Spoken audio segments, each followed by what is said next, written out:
கண்மணி அன்போடு காதலன் நான் எழுதும் கடிதம் மடல் கடுதாசி இல்லை கடிதம்னு வச்சுக்கலாம் படி.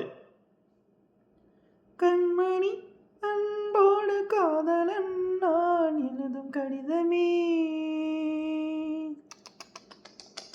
பாட்டாவே படிச்சிட்டியா? அப்போ நானும் பாட்டாவே.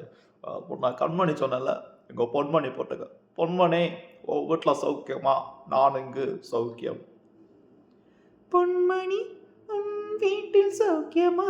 நான் இங்கு சௌக்கியமே. உன்னை நினச்சி பார்க்கும்போது கவிதை அருவியாக கொட்டுது. ஆனால் அதை எழுதணும்னு நினைக்கிறப்ப தான் அந்த வார்த்தை. உன்னை எண்ணி பார்க்கையில் கவிதை கொட்டுது, அதை எழுத நினைக்கையில் வார்த்தை முட்டுது. அதேதான் கவிதை கவிதை படி.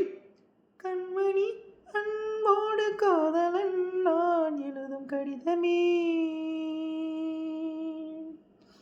பொன்மணி உன் வீட்டில் சௌக்கியமா? நான் இங்கு சௌக்கியமே. உன்னை எண்ணி பார்க்கையில் கவிதை கொட்டுது, அதை எழுத நினைக்கையில் வார்த்தை முட்டுது. ஓஹோ கண்மணி அன்போடு காதலன் நான் எழுதும் கடிதமே. பொன்மணி உன் வீட்டில் சௌக்கியமா? நான் இங்கு சௌக்கியமே.